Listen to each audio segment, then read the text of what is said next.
இப்போ இந்த ஒரு சில பொருட்கள் நம்மளோட வீட்டுல இருக்கவே கூடாது, இது இருந்தா தரித்திரம் பிடிக்கும், இத உடனே தூக்கி போட்டுருங்கன்னா என்ன பொருள் எல்லாம் சொல்லுவீங்க? நான் கொடுக்குற அனைத்து வீடியோமே அனைத்து போகிற பதிவு பார்த்திங்கன்னா நம்ம என்ன நாடி வர மக்களுக்கும் என்னோடய ஃபாலோவர்ஸுக்கும் என் வீடியோ பார்க்குறவங்களுக்கும் ஃபாலோவர்ஸ் தான் இல்லை, புதுசாக ஒருத்தவங்க பார்க்கணும் கூட அவங்களுக்கு கூட அது பயன்படுத்ததாக இருக்கும்.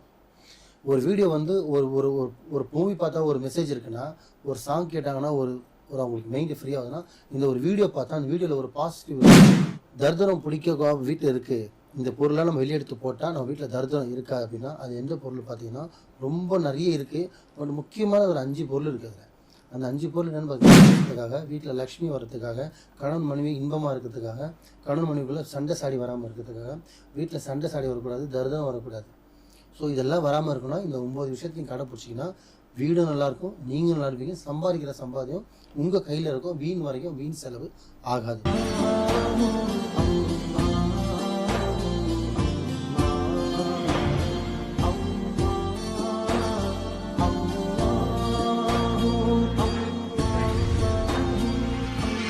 மர்ஜன்மணியர்கள் அனைவருக்கும் அன்பான வணக்கங்கள். புழல் காவாங்கரை ட்ரிபிள் டவர்ஸ்ல இருக்கக்கூடிய மாலிக் பாய் அவர்களை தான் சந்திக்க வந்திருக்கோம். வணக்கம் பாய். வணக்கம். நல்லா இருக்கீங்களா? அல்ஹம்துலில்லாஹ், அல்லாஹ்வோட கிருபை கொண்டு அவுலியாக்கள் துஆ கொண்டு எல்லாரோட ஆசீர்வாதம் நல்லா இருக்கேன். நீங்க நல்லா இருக்கீங்களா? நல்லா இருக்கேன் பாய். ரொம்ப சிறப்பு. உங்களுடைய பதிவுகள் எல்லாம் ரொம்ப சூப்பரா போயிட்டு இருக்கு. நிறைய உபயோகமான விஷயங்களை மக்களுக்கு நீங்க தினம் தினம் சொல்லிட்டு வரீங்க. அந்த வகையில இன்னைக்கான டாபிக் பாய், இப்போ இந்த ஒரு சில பொருட்கள் நம்மளோட வீட்டுல இருக்கவே கூடாது, இது இருந்தா தரித்திரம் பிடிக்கும், இத உடனே தூக்கி போட்டுருங்கன்னா என்ன பொருள் எல்லாம் சொல்லுவீங்க? நல்ல ஒரு விஷயமா. ஏன்னா இப்போ இருக்கிற பெண்களுக்கு வந்து பார்த்தீங்கன்னா நிறைய விஷயம் என்ன போடணும் என்ன போடக்கூடாது, எதை வைக்கணும் எதை வைக்கக்கூடாதுன்னு இருக்குது. நான் தெளிவாகவே சொல்கிறேன், மக்களுக்கு ரொம்ப யூஸ் ஆனதாக இருக்கும். அதுக்கு முன்னாடி ஒன்று சொல்கிறேன், நான் கொடுக்குற அனைத்து வீடியோமே அனைத்து போகிற பதிவு பார்த்திங்கன்னா நம்ம என்ன நாடி வர மக்களுக்கும் என்னோடய ஃபாலோவர்ஸுக்கும் என் வீடியோ பார்க்குறவங்களுக்கும் ஃபாலோவர்ஸ் தான் இல்லை, புதுசாக ஒருத்தவங்க பார்க்கணும் கூட அவங்களுக்கு கூட அது பயன்படுத்ததாக இருக்கும். ஒரு வீடியோ வந்து ஒரு ஒரு ஒரு மூவி பார்த்தா ஒரு மெசேஜ் இருக்குன்னா, ஒரு சாங் கேட்டாங்கன்னா ஒரு ஒரு அவங்களுக்கு மைண்டு ஃப்ரீ ஆகுதுன்னா, இந்த ஒரு வீடியோ பார்த்தா அந்த வீடியோவில் ஒரு பாசிட்டிவ் இருக்கணும் அவங்களுக்கு. உண்மை. இப்போ இந்த வீடியோ பார்த்தா பார்க்க தான் நமக்கு என்ன நன்மை கிடைக்குது, அவங்க லைஃப்ல என்ன நல்லது நடக்க போகுது, அதுதான் இம்பார்ட்டன்ட். அதுக்காக தான் நான் ஒரு வீடியோவும் தெளிவாக மக்களுக்கு புரியுற மாதிரி பேசிட்டு இருக்கேன். சில பேர் நினைப்பாங்க, என்ன மேடம் உனக்கு இவங்க ஒன்று கேட்டால் நீங்கள் ஒரு பதில் சொல்கிறீங்களே, வீடியோட சில பேர் கம்மலோட கேட்டாங்க. சொல்கிறதுக்கு காரணம் என்னென்னா, மக்களுக்கு எது போய் இறங்கணுமோ அவங்களுக்கு டைரெக்டாக போய் இறங்குறதுக்காக தான் தெளிவாக பேசுறது. ஸோ தயவு செஞ்சு கம்பல்சரி என்னோடய வீடியோஸ் கம்பல்சரி ஃபாலோ பண்ணுங்கள்.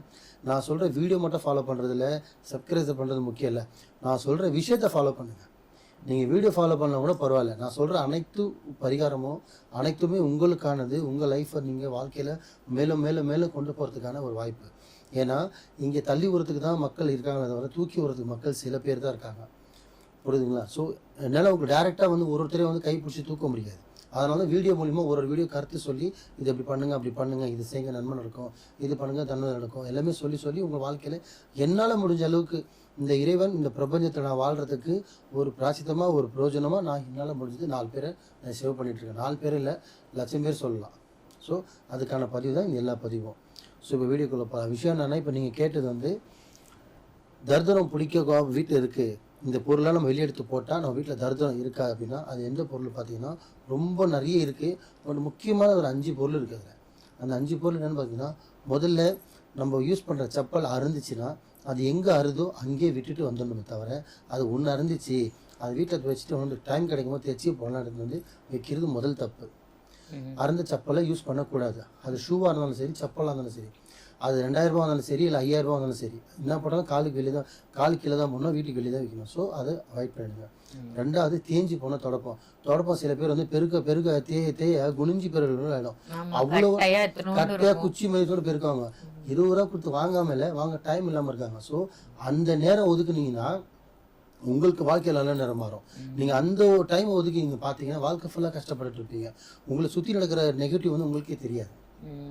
ஸோ அந்த தொடப்பம் வந்து தேய் யூஸ் பண்ணாதீங்க. ஓரளவுக்கு தேஞ்சிச்சுன்னா டிஸ்போஸ் பண்ணிவிடுங்க, போட்டுருங்க. ஸோ அதை பயன்படுத்தக்கூடாது. 2. 3வது, இந்த சில வீட்டில் பார்த்தீங்கன்னா வீட்டு வெல்கம் சொல்லிட்டு மேட் வைக்கிறது தெரியுங்களா, வரும்போதே வந்து லக்ஷ்மியும் அதே வழியாக தான் வரும், ஒரு மனிதனும் அது வழியாக தான் வரும், தெய்வமும் அது வழியாக தான் வரும். அப்போ அங்கே போடுற கால் மிதி பார்த்தீங்கன்னா கொஞ்சம் சுத்தமானதும் கிழிஞ்சி போகாது நல்லதாக மேட்டாக போடணும். ஓகேங்களா? இஷ்டத்துக்கு வீட்டில் இருக்க துணியை பயன்படுத்துறது, உடம்புல போடுற துணியை வந்து கால் மிதியாக போடுறது, அப்படின்னு வீட்டுல ஆமா பண்ணுவாங்க. நிறைய ஒரு வீட்ல நைட்டி பண்றாங்க. பழசாயிடுச்சுன்னா கால் மிதியா போடுவாங்க, ஒரு லுங்கி பழசாயிடுச்சுன்னா கால் மிதியா போடுவாங்க. அந்த தப்பு பண்ணாதீங்க. கால் மிதி நீங்க இவ்வளவு நாள் உடம்புல போட்டதை போட்டுட்டு ப்ரேயர் பண்ணுவீங்க, சாமி கும்பிடுவீங்க, தொழுவீங்க. அப்படிப்பட்ட ட்ரெஸ்ஸை டக்குன்னு கொஞ்சம் பழசாகணும் இல்லை சின்னதாகணும் கால் மிதியா பயன்படுத்துவீங்க. அது உங்களே பயன்படுத்துற மாதிரி சமம். ஸோ அந்த மாதிரி துணி இப்ப நம்மள நாமே மிதிக்கிறதுக்கு சமம். அதனால அந்த மாதிரி பழைய துணியை பயன்படுத்தாதீங்க. 3. 4வது மேட் எது கிழிஞ்சு போயிருந்தா தயவு செஞ்சு மாத்திருங்க, அதை அங்கே வைக்காதீங்க, கிழிஞ்ச மேட்டு. 4. 5வது விஷயம், நீங்கள் யூஸ் பண்ணுற துணி ஒரு கொசோத்தி பட்டோ இல்லை ஒரு ஊதுவத்தி பட்டோ இல்லை சமைக்கும் போதோ சப்போஸ் சுட்டுருச்சுன்னா லைட்டாக எரிஞ்சிச்சுன்னா தயவு செஞ்சு அதை தூக்கி போட்டுருங்க. அது எவ்வளோ காஸ்ட்லியாக இருந்தாலும் சரி, அது எவ்வளோ ஆசைப்பட்டவங்க வாங்கி கொடுத்தாலும் சரி. ஏன்னா ஒரு துணி போட்டால் இன்னொரு துணி வாங்கிக்கலாம். அந்த தரித்திரம் பிடிச்சதுன்னா இருக்கிறதெல்லாம் மொத்தமாக போயிடும். ஏன்னா எரிஞ்ச துணியை கட்டாதீங்க தயவு செஞ்சு. 5. 6வது விஷயம், ஒரு துணி கிழிஞ்சிருச்சா உங்கள் சைஸ் பார்த்தாம கிழிஞ்சிச்சுன்னா ஒன்று அழகாக யாருக்கும் கொடுக்காதீங்க. அதை என்ன பண்ணீங்க, டிஸ்போஸ் பண்ணிடுங்க. இல்லையா தைச்சிட்டு யாருக்கும் சொல்ல போனால் கிளி துணி கொடுக்கவே கூடாது. ஏன்னா புது துணி தான் கொடுக்கணும், பழைய துணி யூஸ் பண்ண துணி கொடுக்கணும். நான் நிறைய வீடியோவில் சொல்லியிருப்பேன். துணியை வந்து தூக்கி போட்டுருங்க, இல்லைன்னா ஐ மீன் சேல்ஸ் பண்ணுற மாதிரி விற்றுருங்க தவிர. ஆனால் கிழிஞ்ச துணியை வந்து நீங்கள் பயன்படுத்தாதீங்க, யாருக்கும் கொடுக்காதீங்க. இல்லை நல்லா இருக்கே லைட்டாக தானே கிழிஞ்சிருக்கு நம்ம தைச்சி போடலன்னா அது ரொம்ப தரித்திரத்தை சேரும். ஓகேவா? தரித்திரம் பிடிக்கும். ஸோ இந்த 6 விஷயம் முக்கியமான ஒரு விஷயம். பார்த்தீங்கன்னா நம்ம இப்போ நிறைய பேர் பார்த்தீங்கன்னா வீட்டில் வந்து கண்ணாடி யூஸ் பண்ணுவோம், முகம் பார்க்குற கண்ணாடி யூஸ் பண்ணுவோம், பாத்ரூமில் இருக்கும், பெட்ரூமில் இருக்கும். அது வந்து பாதியாக உடஞ்சி போயிடும். தயவு செஞ்சு அதை முதல்ல டிஸ்போஸ் பண்ணுங்கள். அந்த பாதி உடஞ்சிதான் உங்கள் முகம் பார்க்காதீங்க, அதை நீங்களே கொடூரமாக தெரிவிங்க. அங்கே தான் தரித்திரமே ஸ்டார்ட் ஆகும். ஏன்னா கண்ணாடி உருவாகிறதுக்கு முன்னாடி நம்ம முகம் பார்த்த பொருள் வந்து தண்ணிக்கு அடுத்து நம்ம முகம் பார்க்கறது, நம்மளே காட்சி கொடுக்கறது தான் அந்த கண்ணாடின்ற ஒரு பொருள். அதுக்காக முக்கியமாக கொடுக்கணும். ஸோ அந்த கண்ணாடி உடஞ்சி இந்த பீரோலையோ கபோர்ட்லையோ இல்லை நீங்கள் ஃபேன்சியாக ஸ்டைலாக வாங்கி வச்சுருந்தா கூட எவ்வளோ காஸ்ட்லியாக இருந்தாலும் டிஸ்போஸ் பண்ணிடுங்க, வீட்டில் வைக்காதீங்க, தரித்திரம் பிடிக்கும். ஸோ 8வது பொருள், நீங்கள் யூஸ் பண்ணுற வாளியோ பக்கெட்டோ இல்லை நம்ம தண்ணி குடிக்கிற ஜக்கோ ஸ்டீல்லையோ இல்லை அதே மாதிரி கண்ணாடிலையோ அதுவும் உடஞ்சி போனது நசிங்கி போனது இந்த மாதிரிலாம் தயவு செஞ்சு பயன்படுத்தாதீங்க.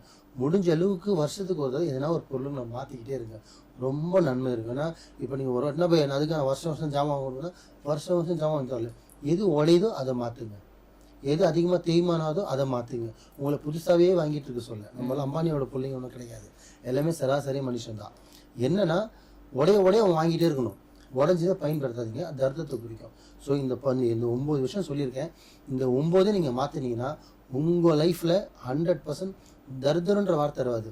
உடனே இது 9 மாதம் நான் பணம் கோடி வருமானு கேட்டால் பணம் வரத்துக்காக கிடையாது, நிம்மதிக்காக, வீட்டில் சந்தோஷத்துக்காக, வீட்டில் லக்ஷ்மி வரத்துக்காக, கணவன் மனைவி இன்பமாக இருக்கிறதுக்காக, கணவன் மனைவிக்குள்ளே சண்டை சாடி வராமல் இருக்கிறதுக்காக, வீட்டில் சண்டை சாடி வரக்கூடாது, தரித்திரம் வரக்கூடாது. ஸோ இதெல்லாம் வராமல் இருக்கணும். இந்த 9 விஷயத்தையும் கடைப்பிடிச்சிங்கன்னா வீடும் நல்லாயிருக்கும், நீங்கள் நல்லா இருப்பீங்க, சம்பாதிக்கிற சம்பாதியம் உங்கள் கையில் இருக்கும், வீண் செலவு ஆகாது. நம்பிக்கையோடு பண்ணுங்கள், நல்லதே நினைங்க, நல்லதே செய்யுங்க, நல்லதே நடக்கும். வாழ்க வளமுடன். சூப்பர், ரொம்ப அருமையா சொன்னீங்க. எந்த விதமான பொருட்களை வீட்டுல நம்ம வைக்காம இருந்தோம்னா அதை தூக்கி போட்டுட்டோம்னா நல்ல சிறப்பு நமக்கு கிடைக்கும், தரித்திரம் அண்டாது அப்படின்னு சொல்லி அருமையான விஷயங்களை மக்களுக்கு சொன்னதற்கு நன்றி பாய். நன்றிமா.